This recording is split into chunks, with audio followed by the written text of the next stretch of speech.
would like to offer you a series of talks that will explain the cultural war that is currently taking place in all nations with a Christian heritage. Between 1917 and 1989, an ideological battle was fought between nations with a Christian heritage. We called this ideological struggle the Cold War. The biblical worldview that built a prosperous Europe had given rise to free market economics. This economic framework had lifted hundreds of millions of our ancestors out of the daily grind of subsistence living. Because of this framework, we, today, can enjoy the many blessings we have access to. Today, we are not living on less than $1 a day, as most of our ancestors did. Then, some 70 years ago, when the period of colonization came to an end, many aspects of this Christian worldview were passed on to other nations around the world. Many democracies were formed in countries that would never have gained democracies in any other way. The biblically based free market framework with legal protections became the expected norm. Since then, most of these countries have also seen rapid development. Billions of people have experienced a massive rise in wealth and overall well-being. Such an outcome has never happened before in the history of humankind. In essence, the Christian worldview has proven, over a long period of time and in a variety of settings, that it offers positive cultural energy. It is not something you throw away lightly. However, 150 years ago, a new theory of social development was created within Western universities. Its supporters believed that economic Marxism, as a theory, would build a more just and fair society.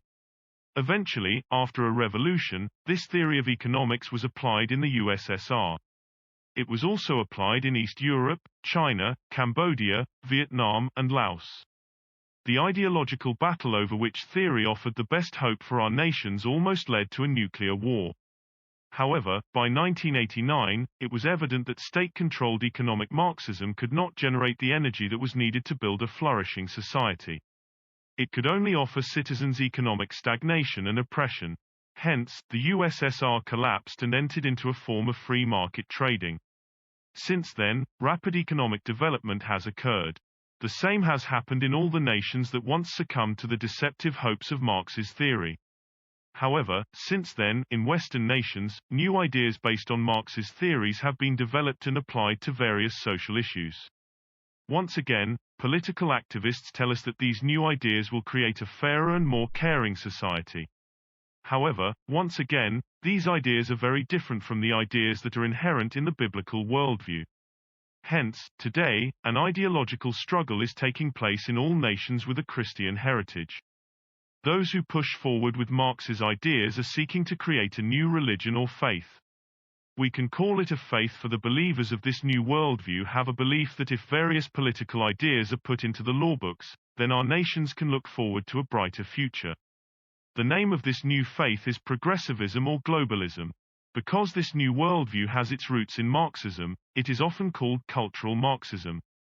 Those who become disciples of this new faith are often called social justice warriors or woke. We have created this series of lectures to help interested listeners understand this cultural war. These lectures offer a comprehensive analysis of what is happening and why we all should be concerned. We will start off our journey by looking at the roots of this cultural war.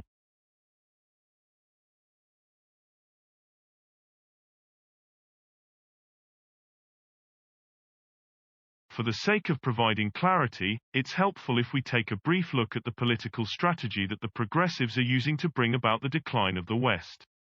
One might call this political strategy the Marxist game plan. It is a strategy that is consistently used by the progressives as a means to instigate all of their nation-harming pieces of legislation or policies. One can understand this game plan by analyzing what happened when economic Marxism was implemented in the Soviet Union. First, there was the demand that we all should become particularly concerned about the plight of a specific group of challenged citizens, not all groups of challenged citizens, but only the group of citizens that the progressive activists wanted to use as a means to advance their political goals. In Russia, this specific group was the poor. Then, through using their friends in the media and education system, the progressives created a storyline that caused many citizens to have a heightened sensitivity concerning the difficulties that this specific group faced. Next, after having created this heightened sensitivity, The demand was then made that it would be compassionate and fair to implement a political intervention to help this specific group of individuals. In the case of Russia, the heightened sensitivity brought about a revolution. This, they said, would bring about a more just and fair society. However, their suggested legislative interventions always have a toxic element to them. The progressive activists tell politicians that the only way to solve the desperate plight of the specific group they say they care about is if politicians can grant this group the legal right to harm other groups of citizens. We can only help these people by hurting these people. But it will be worth it. Their slogan was, "The ends justify the means." Far more good than harm will be achieved.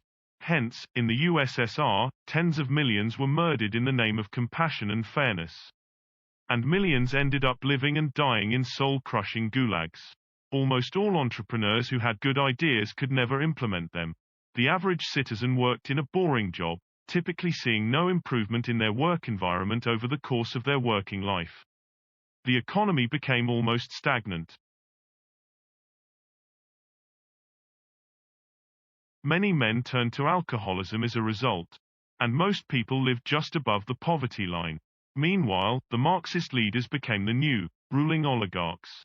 Most lived comfortable lives, with absolute power to do whatever they wished. Meanwhile, Western democracies powered ahead, allowing ever-increasing numbers of citizens to live economically fruitful lives. In the end, we found out that the Marxist slogan was a lie. Far more harm was done than any good that was achieved. Lastly, those who disagreed with the political intervention that the progressives proposed were given a label which made it seem that they didn't care about the poor. In the USSR, "You're a member of the uncaring bourgeoisie" was something all citizens were frightened of being called. Many citizens did care about the poor, but they could see that the legislative interventions would cause far more harm than good. However, because of this deceptive label, people were scared to speak about the laws that did so much harm. Much needed social discussion was totally shut down because of this misleading label. In other words, despite its admirable goals of seeking to help the poor, the Marxist game plan did not work as a means to build a vibrant society. From what we saw in the USSR, we can see that the essence of the Marxist game plan is as follows. In the name of compassion or fairness for this group of citizens, a political right to harm other, much larger groups of citizens is invented and social decay comes about. Today, in the West, the Marxist game plan has already been used as a means to create laws regarding several social issues. Thus, we have the development of cultural Marxism. For the core progressives to support any social issue, they need one central requirement. The harm done to other groups of citizens, or society as a whole, has to be far more significant than any good that is achieved through the proposed legislative intervention. If the core progressives can't use a social issue to achieve this goal, they won't invest in it. The progressives talk of noble goals. They talk about creating improved social outcomes for particular groups of citizens. Activists talk of high ideals. This draws many thoughtful and intelligent people in to support the proposed legislation. However, the tragedy is that it is always the case that the progressives' political interventions harm more people than they help. Some 30 years later, society ends up with even larger groups of citizens who need our compassion. We will later show why this is always the case. We can look at one of the progressives' present-day social causes to see how they use the Marxist game plan to control the future of a nation. We will look at the issue of transgenderism. If the progressives really wanted to help society, there are much bigger groups than the transgendered that they could be concerned about. For example, there are millions of fatherless boys who are doing extremely poorly. A focused campaign that showed many of their difficulties, with real suggestions as to how they might be helped, would do wonders for our nations. But, assisting such citizens would improve national well-being. This would be counter to the progressives' long-term goals. However, in the gender confused, in this tiny group of citizens, they found a group that they could use to bring about even more social chaos. A few years ago, all the professional psychological associations understood that people who struggled with gender confusion were typically experiencing other underlying psychological issues. For example, many who struggle with gender dysphoria have some form of autism. Thus, they find it hard to relate with people of their own gender. Also, many who experience gender confusion do so because they are experiencing unwanted same-sex attraction. Both these groups of challenged citizens wondered if changing to look like a member of the opposite sex would help them. Through offering a listening ear, many of those who struggled with gender dysphoria were helped to live contented lives in the body of their natal sex. And the research clearly showed that over 85% of teens who struggled with gender confusion grew out of their confusion by the end of puberty. Then, 10 years ago, some politically motivated amateur psychologists in the media, somehow, all at the same time, came up with the storyline that all those who struggled with gender confusion were people who were born in the body of the wrong sex. The collaboration was no coincidence. Through a media onslaught, citizens were asked to become hypersensitive to the plight of the gender confused. The storyline told us, many of those who struggle with gender dysphoria are going to commit suicide if we don't help them now. The political activists told us that legislation would help. People should be allowed to change their gender. And the gender confused should instantly be given access to cross-sex hormones and operations. Counseling would not help them. Offering them counseling was akin to denying their true, natural identity. Thus, in this political process, politicians were asked to change how we all define a man and a woman, from a provable, biologically based definition to an unprovable psychologically based one. In order to shut down any dissent over this new, false storyline, progressive activists then attacked the few psychiatric specialists in this field. They got them fired from gender clinics. Also, they made it increasingly harder for their research to be published in mainstream academic journals.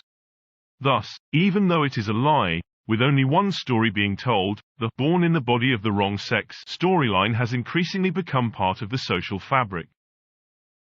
Just 8 years after being dragged into the "we must have compassion for the gender confused" storyline, it's relatively easy to see where the damage will occur. Most notably, such legislation harms women and girls, children, and university departments in many STEM fields. Thus, if the progressives get their way, we might eventually see women's sports being dominated by natal males. Because no one would wish to watch such unfairness taking place, we might witness the end of women's competitive sports. The economic costs will be vast. Moreover, because of the injustice of it all, many women and girls might give up on the sports they love, and obesity will rise, leading to even more social costs. Also, increasing numbers of natal males who claim to be women are now entering social spaces where women are bodily vulnerable. Not surprisingly, rates of rape and sexual abuse are rising. Moreover, tens of thousands of Western children who have a range of pre-existing psychological issues are currently being misleadingly encouraged to claim they are members of the opposite sex. Such children are deceptively being told by online activists that having your sexual organs cut off and becoming sterile is the only way to solve your mental distress. And many are now revealing how they deeply regret their hasty and immature decisions. But their life has already been irrevocably harmed. Also, when politicians create a new way to define male and female, increasing numbers of scientists feel they have to follow the law. For example, natal males who say they are women are now being included in drug trials that are meant for women. The research findings are tainted and thus useless. As a result, millions of physically ill men and women might never get the new drugs they so desperately need. Today, ever-increasing numbers of scientists in many disciplines are complaining that trans theory is harming their work. When scientists are forced through political mandates to use an unprovable definition of male and female, they will find it increasingly harder to prove anything in all scientific fields where the natal sex of the research participants is important. Over time, the science departments of Western universities will corrode from the inside, and Western companies will suffer as a result. And other countries will leap ahead, and our nations will decay. In essence, in a desire to help some 0.01% of the population feel a bit better about themselves, far more extensive harm is caused to the wider society. When passing transgender-supporting laws and policies, social representatives did not think about all the negative consequences. Thus, the Marxist game plan is achieving its desired goals. Moreover, politicians in Western nations are imposing this harm on women, children, and the sciences without asking the population if they wish to be violated in this way. The politicians say, "You, women, you have to undress in front of natal males because we say you have to." Thus, we see the end of democratic traditions. The adverse outcomes of the legal right to change one's sex will eventually be huge. If the media wished, they could make us all hyper-aware of all of the above damage. We would instantly stop this variation of the Marxist game plan. We could then go back to treating gender dysphoria as the psychological disorder it fundamentally is. Next, those who disagree with the politicization of what is a psychological issue are being labeled as transphobic. Of course, most sensible people can see much of the damage that the trans-supporting legislation or policies bring about. They are not transphobic. They are trans-legislation-phobic. They may even have transgendered friends, but they understand that the proposed legislation and policies will create far more social harm than good. Lastly, over the last few years, the progressives have pushed for so-called hate speech legislation. We are told that such laws are needed to protect citizens' feelings. However, such laws are purposely created to stop any discussion around the harm that transgender supporting laws and policies create. We are told we have to be silent as we see women and children being harmed, and our universities being destroyed. In summary, in transgender activism, we see the Marxist game plan in action. Such activism affects all of us. Once a handful of politicians get involved in the authoritarian redefining of male and female, once they push falsehoods into the social fabric, we all have to figure out how we will deal with these lies. In our own field of responsibility, all of us have to decide whether we wish to let our nations be controlled by ideologues who wish our countries harm. Ideally, politicians will humble themselves and admit they have no mandate or moral authority to pass a law that allows a natal female to be legally registered as a natal male. Ideally, our nations relearn that gender confusion has its roots in other, pre-existing psychological issues. And we especially make this clear in our schools. Lastly, ideally, we train more psychotherapists to use the protocols that once helped thousands of gender-confused teens to become happy in their natal sex. In this section, the primary intention was to show how the Marxist game plan is used to bring about the end of our democracies. We will later come back to look at the issue of gender confusion in more depth. From the transgender issue, we can see that trans-supporting laws and policies harm several groups of citizens. There are the specific groups that are directly harmed. And then there are those who have worse life outcomes as a result of the ripple effects of these laws. If you just consider one of these groups, you might think, the ends justify the means. But, if you take time to look at all the different groups that are harmed, it becomes evident that the progressives' cause is not worth supporting. However, only the state has the responsibility to look at the bigger picture. Hence, it is the duty of politicians to refuse to implement the nation-harming legislation that the progressives pursue. Despite this important warning, today, there are about 10 key areas where the Marxist game plan has been used to bring about socially harmful legislation. In each case, in the name of compassion or fairness, politicians allow one group of citizens to harm the well-being of other groups of citizens. There is no compassion or fairness for all those who are harmed. For example, in abortion law, the state affirms that it is acceptable for a pregnant mother to take the life of another citizen, her unborn child. Then, there are the negative ripple effects. For example, with abortions, there come increased rates of depression and sterility. Moreover, abortion law negatively affects the psychological development of men and women. Thus, communities with high rates of abortion typically turn into single-parent communities, often dominated by gangs and drugs. Moreover, abortion law sets in motion authoritarian processes within the political realm. Over the last 60 years, a few thousand politicians in Western Europe and America have ended the lives of over 120 million citizens. From a certain angle, it is targeted genocide of a specific subgroup in the population. This authoritarian spirit keeps growing, getting stronger with each piece of progressive legislation. Hence, as an attempted legislative solution, abortion law creates far more harm than good. So, what are the other laws that follow the Marxist game plan? Amongst these laws, we can include affirmative action programs, certain aspects of the welfare state, anti-free speech legislation, the redefining of the social purpose of marriage,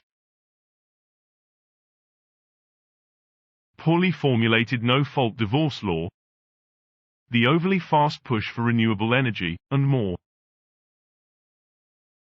Over the last 60 years, primarily because of these pieces of progressive legislation, nations with a Christian heritage have seen a rise in almost every form of social problem. Deaths from drug overdoses continually rise. Self-harm is constantly on the increase. The number of people who now sleep on the streets is consistently surging upwards. Person-on-person violence is becoming a serious problem in many communities. The prison population has become a tragic state of affairs. The number of people who say they need some form of financial support from other families grows endlessly. And our nations are going broke as they seek to pay for all the damage. Today, if, as a social justice warrior, you are exposed to only specific media outlets, you might never really think about all those who will be harmed by the compassionate laws and policies that you are being encouraged to support. However, many other citizens, by themselves, do try to understand which much larger groups will be harmed by each of these pieces of legislation. Hence, we have a cultural war. You either see the damage, or you don't. Thus, society becomes divided. Also, all churches get increasingly torn apart by these issues.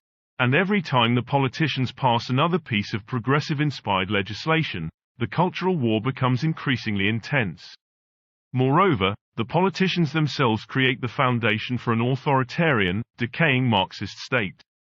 Some of these progressive-supported laws form the core belief structure of those who might be labeled as woke. Today, in many social circles, if you disagree with one or more of these core pieces of legislation and speak your disagreement out, people will call you a heretic, and you may well experience social ostracization. Your business might be boycotted, or you might lose your job. The police might knock on your door. And if you are a professor, the universities might never hire you. The same happened in Nazi Germany in 1934. Then, if you didn't agree that the Hitler Youth could go around harming those from a Judaic heritage, you too might suffer the same negative treatment. And most of the media is allowing this to happen. So, who are the core progressives who have been seeking to destroy nations with a Christian heritage for over 150 years?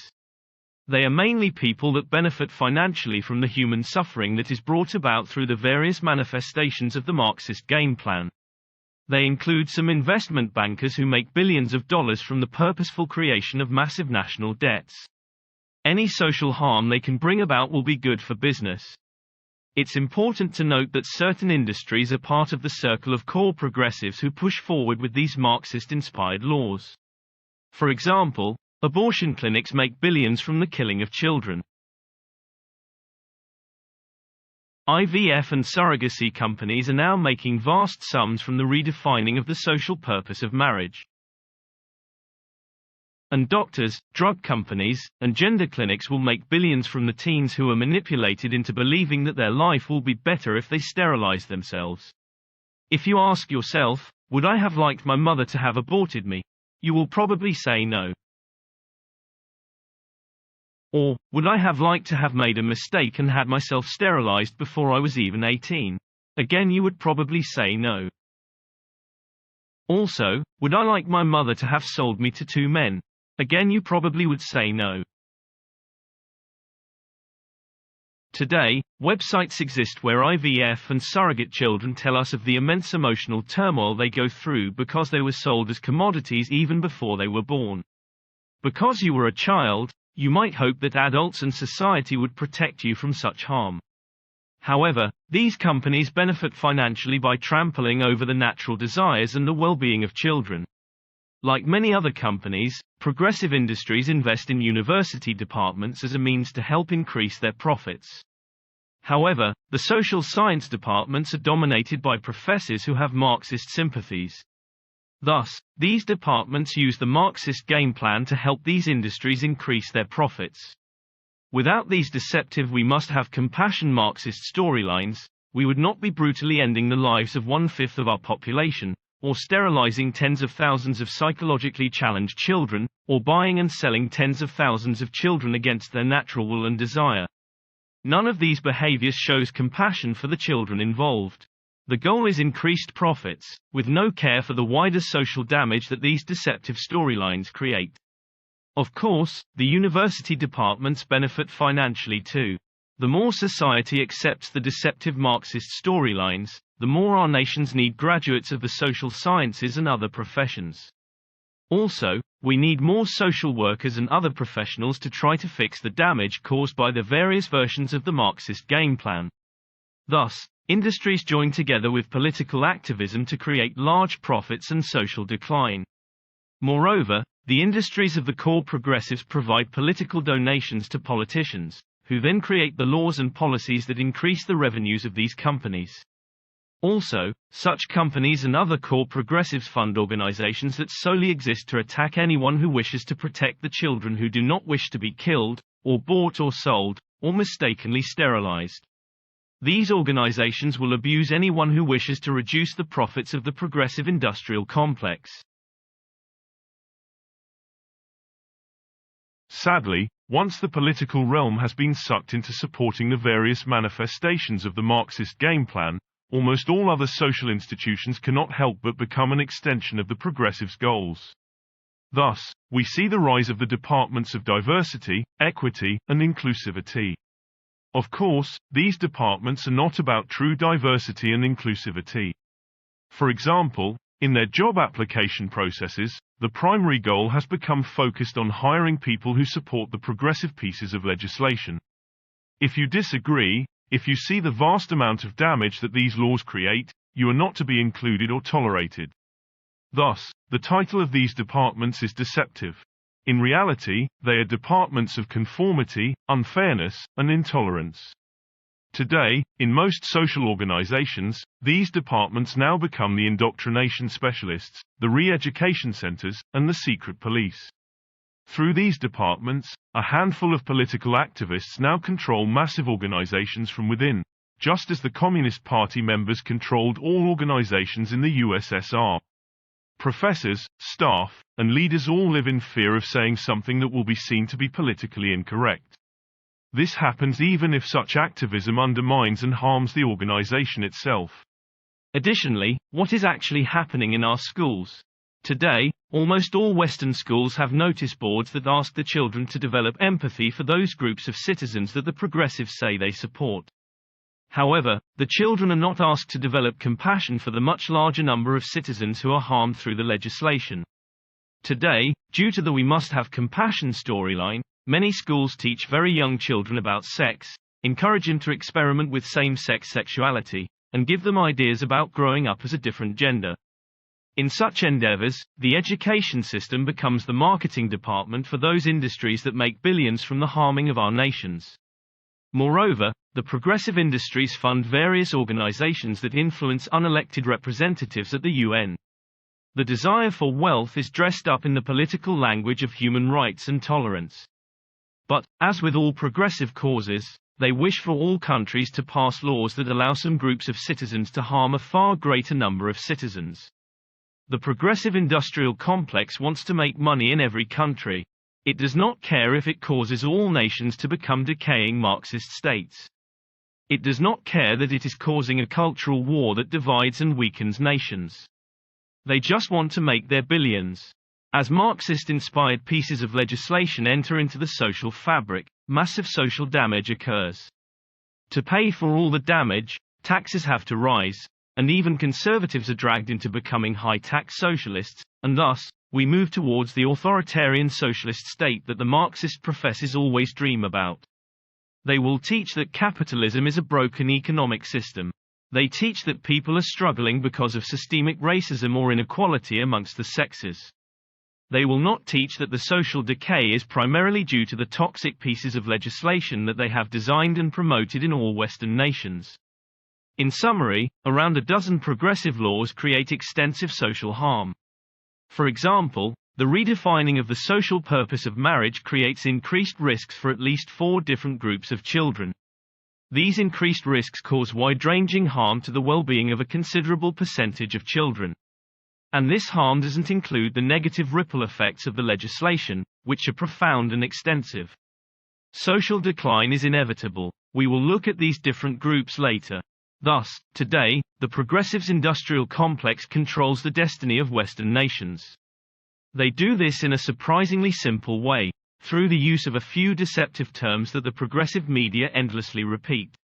Citizens who see some or all of the damage feel trapped because they do not understand the Marxist game plan. They find it hard to know how to respond to these labels.